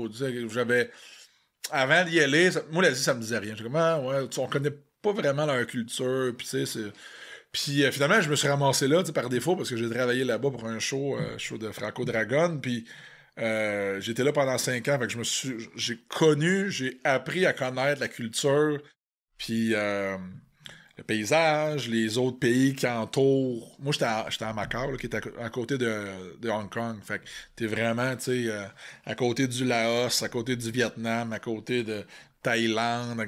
Ça, c'est toutes des places écœurantes, là, t'sais. Puis, fait que j'ai comme vraiment appris à connaître ces endroits-là, ces cultures-là, la bouffe, la mentalité, tout ça. Fait que c'est vraiment, vraiment. C'est sûr que c'est spécial pour moi parce que j'ai travaillé là longtemps. Fait que c'est sûr que je connais un petit peu plus ces endroits-là que, par exemple, je sais pas, une place en Europe, une affaire la même. T'sais, c'est sûr que l'Europe, c'est d'un top aussi. Là. Mm-hmm. C'est vraiment me faire plaisir. J'ai bien aimé l'Asie, mais vraiment me faire plaisir qu'un voyage j'irai en Europe. Sûr. Parce que je trouve que c'est tout le temps. Tout est le top là-bas. La bouffe, les chars, les paysages, l'architecture, les villes, l'histoire. Je veux dire, il n'y a rien qui bat ça. Là, fait que si j'ai eu la chance d'y aller, là, en Allemagne, en Espagne, en Angleterre. Fait que ça, je te dirais que si tu as de l'argent à dépenser, tu te fais un trip en Europe, t'es pas déçu. Ouais. Non, t'es pas déçu. Non. Ben, c'est ça. Puis là, t'as parlé de Franco Dragon. Ouais. Est-ce de nom de méchant des films des années 80? Il t'a prédestiné avec son nom, lui faire du show business. C'est ça. Fait que c'est ça. Lui, il t'a approché. Puis c'est qui, lui? Puis c'est quoi qu'il t'a proposé? Alors, dans le fond, Franco Dragon, c'est un metteur en scène, qui a beaucoup travaillé étroitement avec le Cirque du Soleil au début. Qui ont les plus gros spectacles du Cirque du Soleil qui marchent encore aujourd'hui, comme 25 ans plus tard, c'est des shows que Franco Dragon a mis en scène. Puis tu sais, puis quand un metteur en scène, qu'est-ce que ça fait? C'est quoi ça fait, un metteur en scène? Ben, c'est vraiment lui qui va mettre l'histoire puis l'idée qu'il a dans sa tête. C'est vraiment lui qui va la mettre sur le stage, puis comment ça va se passer, puis les personnages, puis les décors, puis les effets spéciaux, puis vraiment, le show, c'est vraiment lui qui l'a dans sa tête, puis qui travaille avec les artistes, avec les acrobates, les danseurs, les plongeurs, qui travaillent vraiment avec eux autres pour livrer une idée, finalement. Fait que c'est vraiment ça, lui, son génie. C'est vraiment ça, puis fait que lui, dans le fond, il a fait un partnership avec Guy Laliberté. Fait qu'ils ont eu des énormes succès à Vegas. C'était avec O, Le Rêve, Santa Blanco. Toutes les plus grosses productions du cirque, c'est tout lui vraiment qui est en arrière de ça, qui a les idées, si tu veux, là, pour faire développer un show. Puis lui, c'est ça. Lui, il t'a approché. Ouais, ben, c'est pas lui personnellement qui m'a approché, mais c'est quelqu'un qui travaillait dans le fond, dans l'organisation. Puis cette personne-là est en charge de trouver des pilotes de moto. Parce que dans son dernier show qu'il avait créé à Macao, en Chine, Macao, c'est la capitale du gambling en Asie. C'est le Las Vegas de la Chine. Fait qu'il y a des casinos puis des salles de spectacle. Puis Dragon, lui, il dit, wow, il y a de l'argent à faire là-bas. Les Asiatiques, sont fous sur les chiffres, les jeux de dés, ces affaires-là. Puis la population est là. Il y a combien de milliards de population en Chine? Il y en a beaucoup, là. Fait que c'est sûr que c'était pour marcher. Fait qu'il a fait un deal avec une compagnie qui a des casinos là-bas. Ils ont créé un spectacle. Puis dans ce spectacle-là, qui s'appelait A House of Dancing Water, il y avait un numéro de moto, de freestyle motocross. Puis c'était le premier show de cirque. Même si c'est plus vraiment du cirque, là, c'est plus une pièce de théâtre, c'est stéroïde, là, mais ça a partie du cirque. Là, il n'y a pas d'animaux, il n'y a rien de ça. Là. Mais ça, c'est lui, ça d'ailleurs. Ce nouveau style de cirque-là, c'est vraiment Franco Dragon qui a amené ça. De laisser faire les tigres et les éléphants, là, puis de faire le switch. Puis, fait que lui, il est arrivé avec l'idée de faire une histoire, finalement, alentour de. Qui a plein de liens avec la Chine, évidemment, puis l'Asie. Puis d'incorporer un segment de freestyle motocross là-dedans. T'as complètement mon gars juste à... Ben ouais, mais ça se rapproche parce que c'est des acrobaties. Ouais, c'est ça, exact. Fait que on avait... C'est toute une machine pour... c'est ça, puis il y avait un lien dans l'histoire avec ça, puis c'est super spectaculaire. Fait que les spectateurs qui venaient voir ça, étaient comme... Les Asiatiques, sont pas super exposés à ces sports-là. Là, fait que ils étaient comme, wow, ils tripaient. Puis, fait que le gars cherchait un pilote. Je connaissais Puis ce qui est drôle, c'est que la personne qui est en charge de trouver des pilotes pour le spectacle, je l'avais rencontré comme 10 ans avant à Athènes. La première fois que j'étais à Athènes pour faire la compétition internationale, ma première compétition internationale, ce gars-là, c'était un Belge qui s'appelle Jimmy Verburg. Puis il était là comme pilote, puis je l'avais rencontré là, puis c'était comme mon coéquipier chez Honda Grèce. Puis, quand t'as décollé ça à moto. C'est ça, exact. Dans le poteau. Mais c'est drôle parce que, tu sais, fast-forward comme 12 ans plus tard, puis c'est lui qui est en charge de trouver les pilotes pour... C'était à l'époque, ça l'est encore un des plus gros shows sur la planète de ce type-là, là, vraiment. Le plus gros budget. Puis toi, t'as pu participer à ça. Ouais, c'est ça. Fait que là, j'ai rentré là comme ça. ça. Pendant 5 ans, c'est ça? Fait que j'ai rentré là comme ça à cause de ce contact-là. Puis, fait que là, j'ai comme appris le monde du cirque carrément parce qu'on s'entend, tu sais. Un petit gars de Yamachiche qui parlait pas anglais dans le temps, qui faisait du motocross dans le champ. puis le monde du cirque, puis des artistes, puis tu comprends, les metteurs en scène, c'est deux mondes bien, bien différents. Mais lui, il a trouvé une façon de marier ces deux affaires-là qui était écœurant, finalement, là, évidemment, avec les moyens du cirque, avec les budgets comme complètement incroyables. Là, on parle de... Je pense que le coût de production, c'était 250 millions, je pense. Fait que t'imagines, juste sur le show, il y avait 250 personnes qui travaillaient. Je veux dire, 250, c'est juste une entreprise, 250 personnes. Fait évidemment que tout est over the top, les costumes sont over the top, tout est fois 1000, les conditions. Fait que ça, c'était la Ligue nationale pour moi. T'sais. Fait que là, je me suis ramassé là-bas à faire tous ces shows-là. Puis ça a dû être plus payant. Ouais, aussi. fait que ça, ce qui était cool, c'est que là, j'avais une paye qui était fixe, je savais combien je faisais. Puis, j'avais pas beaucoup de dépenses, fait que ça, c'était le fun aussi. J'habitais à côté du théâtre. Là-bas, tu veux pas avoir un char, là. Il y a tellement de trafic, puis de monde, puis tout ça. Fait que j'avais un scooter. Puis t'as-tu habité... Ah ouais? T'as-tu habité en Chine? J'habitais à Macao. J'habitais Fait que, tu sais, Macao, là, c'était un territoire, c'est un pays dans un pays. C'est un peu comme... Pour le faire bien vite, là, c'est que... Comme Hong Kong, un peu? C'est ça, exactement, comme Hong Kong. Fait qu'ils ont Macao ont leur gouvernement, leur argent, leur langue qui est différente de la Chine. Ils parlent mandarin. Ils parlent mandarin, puis la Chine parle cantonais. Hong Kong parle mandarin aussi. Puis il y a beaucoup d'influence, Macao, il y a beaucoup d'influence de Portugal. OK.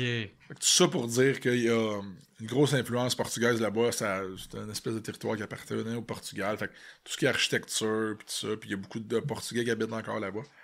À Macao. Fait que c'est un melting pot, Macao, de Portugais puis de Chinois, mais qui appellent des Macanais, là, fait que c'est un petit peu différentes langues, tout ça. Beaucoup de monde qui vient de l'extérieur pour travailler là aussi, parce qu'il y a beaucoup de travail des casinos, avec beaucoup de monde, justement, de la Thaïlande, du Laos, des Philippines, qui sont habitués de faire 5$ de l'heure là-bas, à Phuket, puis là, ils arrivent là, puis ils en font 25 là, tout d'un coup, parce que les conditions ne veulent pas sont bien meilleures. Là, ben ouais. Fait que. Ouais. Ça a dû être une belle expérience. Fait que là, toi, t'es resté là 5 ans. Là. Ouais. Puis aussi, j'ai lu que t'es devenu consultant pour Evenco, puis des entreprises de même. Ben, dans le fond, c'est ça. Fait que j'ai fait ce contrat-là là-bas, puis. Après ça, ce qui est arrivé, c'est que je me faisais demander de plus en plus pour travailler sur des concepts de show, des trucs comme ça, dont, tu sais, Evenco, ce qui est arrivé avec eux autres, c'est que le Super Motocross de Montréal a eu le même promoteur depuis le début. Ça a commencé en 77, je pense, la première édition. Jusqu'à 2012, ça a été le même promoteur qui était Pierre Corbeil, un gars de Montréal, jusqu'à temps qu'il prenne sa retraite. Puis l'événement n'allait plus bien non plus en 2012. Il y avait une grosse baisse d'assistance puis tout ça. Puis fait que l'événement est pas mort, mais a arrêté carrément, de 2012 à 2015. Puis 2015, ce qui est arrivé, c'est que Gestev, eux autres, pour ceux qui ne savent pas, là, dans le fond, c'est eux autres qui ont produit le Crash Ice à Québec, l'événement de patin dans les rues de Québec. Ils produisent plein d'événements, là, mais la Coupe du monde de vélo de montagne au Mont-Saint-Anne, plein vraiment de gros événements. Puis eux autres ont eu le mandat finalement de la RIO de ramener en vie le Super Motocross de Montréal. T'sais. Fait que c'était un beau challenge pour eux autres. Puis du président aussi, Patrice, il me semble que c'est Demers son nom. Un gars super gentil de Québec. Puis, fait que là, eux autres, c'était un défi pour eux autres de ramener cet événement-là. Puis, quand ils ont ramené cet événement-là, ben, ils m'ont demandé, moi, de m'occuper, si tu veux, de la portion freestyle, la piste, ou l'aménager, les rampes, les pilotes engagés, tout ça. Ils savaient que j'avais de l'expérience là-dedans. Fait que je me suis ramassé à travailler de ce côté-là aussi, de l'autre côté, finalement. Pas juste comme pilote, mais comme consultant, si tu veux. Là. Fait que, ouais. Ça, c'était bien cool aussi. Là, puis, je me demande, tu sais, ça, je t'écoute, comment il va, là, le milieu du motocross là, au Québec? Là, es-tu en santé ou ça a pas mal descendu? Ou... Ben, c'est différent de ce que c'était avant. Tu sais, mettons, les courses de motocross, on recule peut-être il y a, je sais pas, 15 ans. Tu sais, c'était pas rare d'avoir une couple de milliers de personnes venir voir ces événements-là, des spectateurs, puis tout ça, venaient voir ça, puis c'était bien le fun, puis ça. Mais puis dans ce temps-là, les pilotes, c'était plus des adultes. C'était plus réservé à des adultes. Là, aujourd'hui, il y a moins de spectateurs, beaucoup moins de spectateurs dans ces événements-là, mais le taux de participation est pas mal plus élevé. Fait que tout ce qui est enfants, les classes, catégories d'enfants, beaucoup plus, c'est un sport qui est plus familial maintenant. Fait qu'il y a des classes aussi pour des classes pour les femmes. Fait que, tu sais, ta blonde veut en faire, mais elle peut embarquer, il va y avoir une catégorie pour elle. Fait que, toute la famille peut se retrouver à participer à une catégorie dans un film. Avant, il n'y en avait pas. Non, c'est ça, parce que moi, quand j'ai commencé, en 92, il n'y avait pas de catégorie pour moi, j'avais 10 ans. Puis il n'y avait même pas de catégorie pour les jeunes de cet âge-là. Fait que ça montre à quel point ça a changé, puis c'est rendu pas mal plus accessible, puis orienté sur la famille. Fait que. Puis l'autre affaire, ben c'est sûr qu'il n'y a plus ce gros événement-là qui est le Super Motocross de Montréal au Stade olympique, il n'est plus là. Fait que c'est sûr que pas, c'est une grosse vitrine promotionnelle. Puis dans les bonnes années, écoute, on faisait des tournées de promo de fou, là. C'était.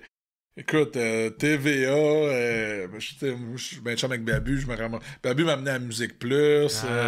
Il est nice, Babu. Ben oui, il est venu l'autre jour aussi. Hein? Ouais. Ben, puis, on se parle souvent. Ouais, il me montre souvent des photos de son esti de gros chat. Il était énorme.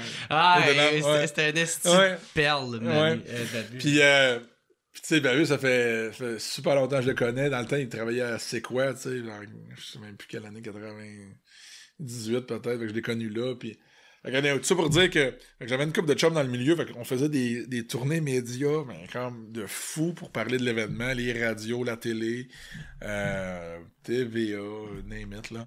Fait que ça donnait une méga vitrine promotionnelle pour nous autres. Fait que ça l'aidait le sport, les commanditaires, tout ça. Là, ça, c'est plus là. Ouais, mais c'est ça. Tu trouves-tu qu'ils couvrent plus, justement? Ben oui, c'est sûr que c'est un sport qui va toujours être underground. C'est pas du soccer, c'est pas du baseball, là, c'est pas du encore moins du hockey. Fait que c'est sûr que ça va toujours être plus underground.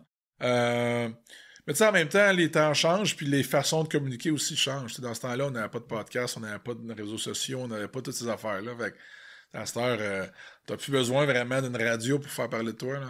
Si t'es original dans ce que tu fais... T'es capable de te réinventer. T'es capable de te réinventer. Là, fait que t'as plus autant besoin d'eux autres. Oui, c'est sûr, c'est le fun. Puis c'est sûr que ça va vraiment chercher les masses. Là. Tu fais une entrevue à Salut Bonjour, on s'entend que tu viens de rejoindre peut-être, je sais pas, 100 000 personnes en claquant des doigts. Là, ouais, toi, tu as justement participé à genre un des concours à Julie Snyder. Ouais.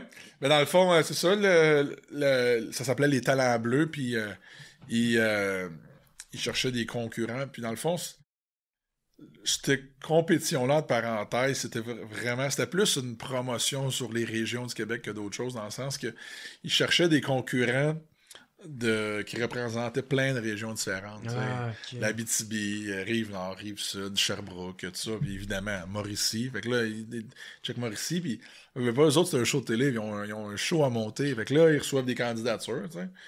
Puis là, ils checkent ça, puis...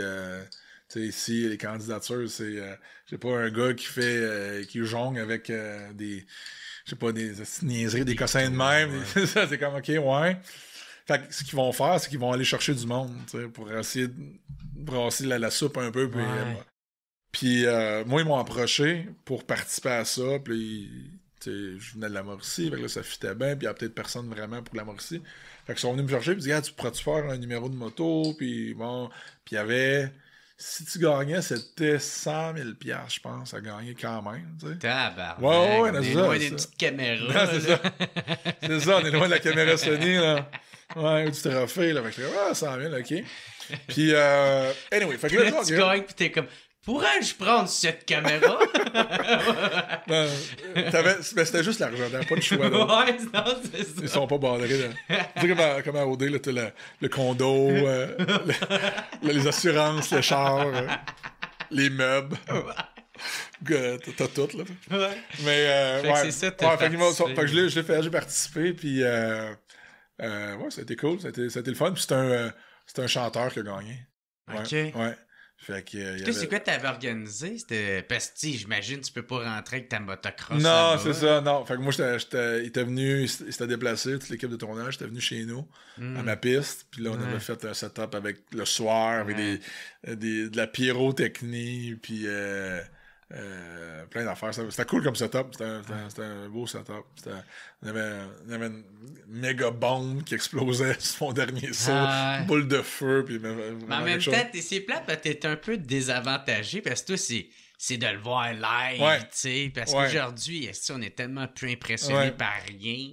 Non, on voit tout à TV, YouTube. Mais tu sais, en participant à ce show-là, je savais très bien que j'étais pas... J'aurais été vraiment surpris de gagner parce que c'est tellement un sport qui est niche versus une clientèle, des téléspectateurs qui écoutent la semaine des 4 juillet, on s'entend grand public, ma tante, là. Rien contre les matantes, là. Mais tu sais, on s'entend. Ouais. C'est pas Joanne, là. C'est pas Joanne qui va voter pour un gars de motocross qui fait des backflips à Yamachiche, tu sais. Elle va voter pour... signes de rock, là. Non, c'est ça, exact. Fait... Là, ça sonne vraiment défaite, là. Mais moi, même avant de participer à Compé, j'étais comme, c'est sûr que je gagne pas. Mais c'est une belle vitrine. Ben ouais, c'est une super belle vitrine, c'est le fun. Puis, bon, on verra ce que ça va donner. Fait que, j'avais fait ça. Fait que, Avant qu'on se laisse, j'aimerais savoir aussi, qu'est-ce que... ça a été quoi ton plus gros accident que t'as eu? Parce que t'as dû en avoir quand même. Ouais, j'en ai pas mal. J'en ai pas mal. Puis ma plus grosse, ça a été... on a fait un show, c'était en 2010, puis on était en pleine rue, tu sais, on avait installé tous nos modules de rampe, puis tout ça. Puis il ventait fort cette journée-là, c'était à l'automne, en septembre ou en octobre. Puis on a décidé de faire le show quand même, puis là, on saute, puis là, je voyais qu'il ventait, puis tu sais, le vent nous ralentit vraiment dans les heures. Fait que si on a le vent de face, il va faire en sorte qu'on va... On va reculer, c'est ça, exactement. Au lieu de faire 75 pieds, on va faire peut-être 73 pieds de distance. C'est le calcul? Ouais, ben on sait exactement où on s'en va, puis on n'a pas vraiment de marge de manœuvre. Fait puis c'est une même affaire de côté, t'sais.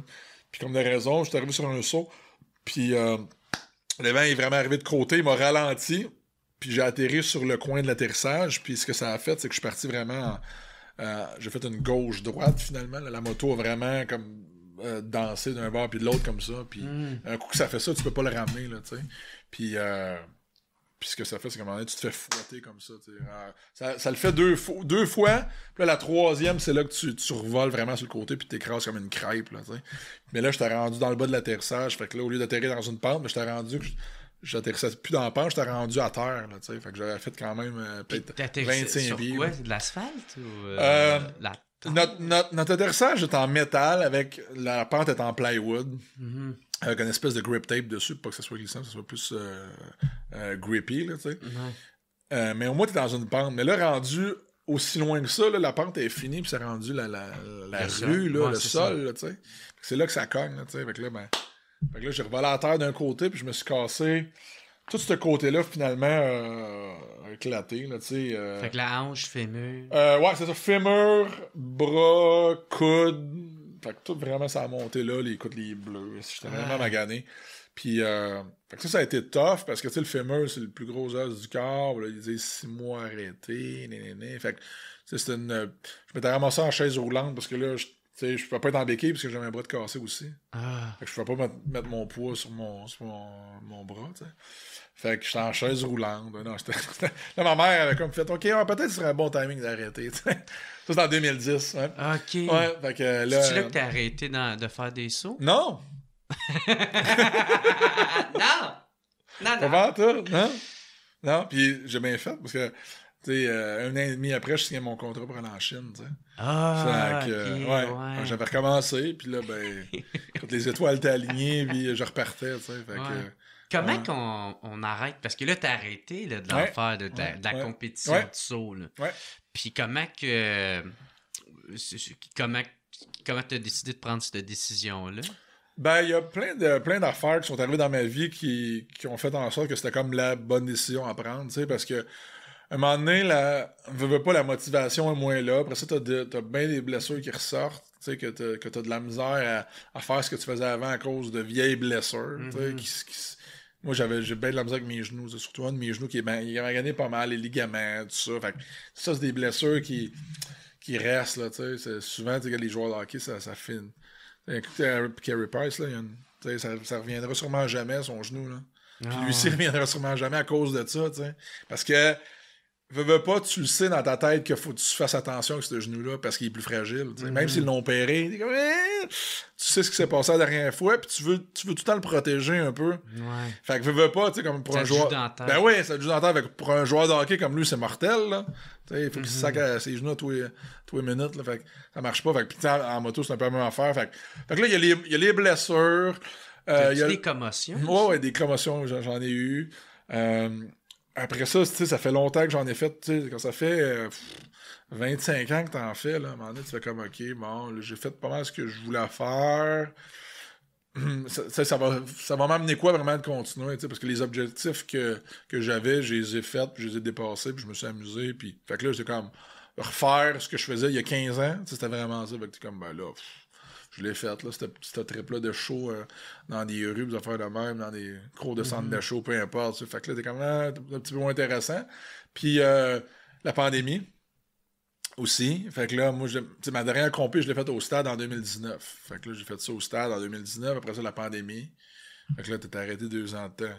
Là, pas de motivation vraiment pour faire ça non plus. J'étais en faire tout seul, tu sais pas. Fait qu'il y a ça. Fait que plein de facteurs comme ça, l'âge, les enfants, tout ça. Fait que là, à un moment donné, tu fais comme, OK. Fait que, tu sais, je suis encore impliqué là-dedans, mais je suis plus comme pilote. Juste, tu sais, j'ai encore des promoteurs qui m'appellent pour des spectacles, peu importe. Je m'en occupe encore, puis j'organise encore une tournée de spectacles, puis c'est mon nom qui est là-dessus encore, puis tout ça, puis les commanditaires, puis tout ça. Mais je le fais plus comme pilote. Fait que je le fais comme plus comme producteur de cette tournée-là. Après ça, du coaching. Fait que là, je fais beaucoup de coaching aussi l'été. Fait que là, t'as une école, t'as une académie. L'initiation pour les jeunes. On leur fournit les motos, c'est 100% électrique. C'est ça c'est cool. Ça fait moins peur. Puis, ben, c'est vraiment c'est des jeunes qui n'en ont jamais fait. Puis que les parents les amènent là parce qu'ils veulent savoir si le jeune vraiment aime ça, si le jeune va en faire. C'est une belle activité. Exactement. Tu sais, ça m'a amené, tu sais plus quoi faire avec ton hostie d'enfant. Puis tu sais, moi, quand j'ai lu ça, j'ai tout de suite pensé à mon frère et sa fille. Tu sais, sa fille est tellement casse-gueule. Ouais, c'est ça. Elle aimerait ça. Ouais, elle aimerait ça. Mais tu sais, c'est ça, genre à 5 ans. Ouais. Ça commence à 4. C'est ça, là. On a les motos pour ça qui sont adaptées pour eux autres. Qui sont électriques, puis sont les gens. Fait que c'est super facile, tu sais.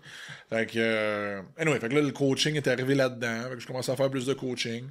Puis. C'est ça. Fait que. Ouais. C'est cool, mon gars. Ouais. Puis là, c'est ça, avant qu'on se laisse, je voulais aussi qu'on parle de ton podcast. Oui. Parce que c'est ça, t'as un podcast. Oui. Puis je pense que t'invites pas mal n'importe qui du milieu du sport. Ouais. Ben, c'est ça, j'essaie d'avoir du monde qui ont un lien au moins avec la moto, qui sont pas juste hardcore motocross, par exemple. J'ai eu Didier Scranon, par exemple. Didier Scranon, c'est pas un courant de motocross, mais c'est une figure connue quand même, du sport motorisé, tout ça. Ben, t'as eu Hugo Girard. Ouais, j'ai Hugo Girard aussi. Tabarnak, il a quand même été un des hommes les... Ouais, non, c'est ça. Puis, ouais, c'est ça. Fait que c'est comme un mix de monde de moto, de monde de face que le monde reconnaît. Puis ben, pour moi, c'est vraiment le fun de faire ça. C'est pour ça que je tiens, d'ailleurs. Puis merci de l'invitation, mais moi, j'étais un fan de podcast à la base. J'étais un fan de ton podcast. Puis j'en écoute, puis j'en écoute plein. Fait que moi, c'est un médium que je trouve vraiment écœurant, tu sais. Vraiment, vraiment le fun. Fait que je dis, hey, on fait un podcast. Fait que là, j'ai trouvé une couple de commanditaires, puis... Ça s'appelle comment? MotoX Podcast. OK. Puis pour les gens qui veulent voir de quoi ça a l'air, ben, vous pouvez aller sur n'importe quelle plateforme de streaming, comme Spotify ou Apple Podcast, puis c'est là. Sinon, si vous voulez l'avoir en vidéo, ben, YouTube est là. Fait que, si vous tapez mon nom, Ben Milo, vous allez le trouver. Puis, fait qu'il est disponible partout, puis... c'est ça. On l'a fait la première année, on l'a fait dans un studio. C'était vraiment cool. On avait vraiment un bon studio pour faire ça. Puis après ça, la pandémie est arrivée. Puis là, après ça, tout le monde a commencé à faire des podcasts à distance par Zoom. T'sais.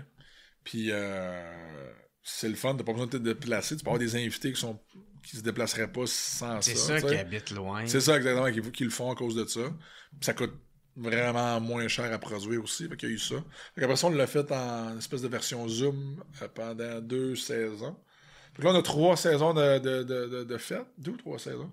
Anyway, on a pas mal d'épisodes de fête. Puis c'est ça. Fait qu'on s'amuse avec ça. Puis c'est belle. Ton dernier, ça, c'était avec Pierre-Luc Gagnon. Un des derniers, c'était avec Pierre-Luc Gagnon. Puis tu sais, c'est ça. Fait que lui, Pierre-Luc, j'ai su qu'il était redéménagé au Québec, puis ça, j'ai dit qu'il faut qu'on fasse un podcast ensemble. Ah ouais. Même s'il n'y a pas... il a redéménagé au Québec, lui? Ouais. OK. Ouais. OK, bah ça, je te poserai des questions à prendre hors cam. Hey, mais c'était vraiment cool, mon gars, man. Merci, hey, puis félicitations pour ton podcast avec Raymond Boulanger. Ah oui, c'est ça, on s'en parlait tout à l'heure. Hey, t'es fin. Malade. Merci, mon gars, t'es vraiment gentil. Good, Félix Séguin, Oui, j'ai tout écouté, vraiment bon. Mais Raymond Boulanger, c'est un numéro en tabarouette. C'est malade-là. Ouais, puis la réaction de ta face, c'était drôle dans certaines de ses réponses. Tu fais comme... Mais non, mais c'est parce que, tu sais, à un moment donné, si tu fais, ça dépasse l'imagination. Fait que tu fais... Regarde, soit qu'il ment... Il dit de la merde, ou il a vraiment tué quelqu'un, là. Tu sais, il est comme... c'est ça, il tirait, nous autres, on a répondu « flac à flac ». Je suis comme « flac à flac ».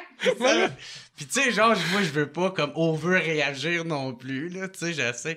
Mais c'est ça, je te disais tout à l'heure, c'est que moi, j'ai écrit sur Facebook. Fait que quand il s'est pointé, moi, je pensais que c'était un troll. Que là, il y avait mon adresse, esti. Mais quand il s'est pointé en avant chez nous, j'ai fait « Oh, OK, ah ben ça se passe. » Puis tu sais, moi, comme tu as pu voir tout à l'heure, je fais tout le temps un petit briefing avant de... Puis là, lui, il me dit « Hey, ça me dérange pas, mais là, il te reste 58 minutes. » Tu sais, parce qu'il m'avait dit qu'il y avait qu'une heure. Fait que là, tu sais, ça m'a tellement cassé. Ah ouais.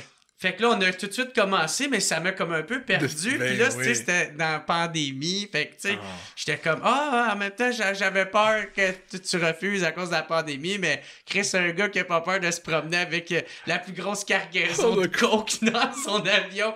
Je pense pas qu'il va avoir peur de la pandémie. Il est comme, ouais, non. Il était sérieux. En tout cas, puis ça terminait avec. Tu sais, on apprend que, tu sais, il a tiré plein de monde. Puis après ça, il termine avec. Moi, j'aime bien les chatons. J'aime prendre soin des chatons. Ah non, c'est un personnage plus grand que nature, puis un monde qu'on connaît pas, puis qu'on comprend pas vraiment. Ouais, c'est ça. Lui, il a vraiment été dedans, puis je suis sûr qu'il se retient aussi sur plein d'affaires, tu sais, pas, là. Ben oui. Tu sais, il a dit, c'est sûr qu'il dit pas tout, là. Non, il y a des montants creusés. Mais la meilleure que j'ai appris qu'il a dit, là, parce que il a fait un podcast sur iHeartRadio aussi avec... Sébastien Trudel. Avec Sébastien Trudel, c'est ça. Puis c'est une mini-série de 3 épisodes, tu sais. Puis là-dedans, il va vraiment loin. Puis moi, la meilleure qu'il a dit là-dedans, c'est que... Encore là, on se demande tout, écoute, c'est-tu vrai, c'est-tu pas vrai? Mais qu'il connaît l'assassin de JFK. Ouais. Ben, pas qu'il le connaît, mais qu'il connaît... Il s'est fait dire par un tueur... Pas un tueur à gages, mais un gars qui travaillait pour le gouvernement américain, un peu comme il faisait, finalement, qui était en contrat, finalement, pour le gouvernement américain, pour des opérations spéciales, que cette personne-là, il avait dit que, OK, c'est un tel qui a tué JFK, puis... ça, c'était comme, wow! Ben, moi, il y a des... En tout cas, je sais qu'il y avait Lucien Rivard qui avait un peu rapport là-dedans. Ça, peut-être qu'il aurait aidé à faire extradier... à le faire sortir du pays quand le tireur a tiré. Puis j'avais regardé un documentaire que, tu sais, les frères Kennedy, tu sais, Robert puis JFK, John, il était bien après la mafia. Fait que ça a l'air que ça serait comme commandé par la mafia. Puis là, ça arrête. Il y a tellement de théories avec ça. Là. Mais bref, un gros merci. Ben Milo, si tu veux que le monde te rejoigne, c'est où qu'ils peuvent faire ça? Bon vieux Facebook, Instagram, c'est Ben Milo. YouTube aussi, ton podcast, il est là-dessus. YouTube Ben Milo, puis les streaming. Yes. Voilà. Ben, un gros merci, mon gars. Merci à toi. Merci tout le monde d'avoir écouté. On se revoit la semaine prochaine. Ciao tout le monde. Yeah. It's the What's Up Podcast. What's Up Podcast. What's Up Podcast. Avec Jeremy Alain. Yeah. Boom, boom, boom, boom.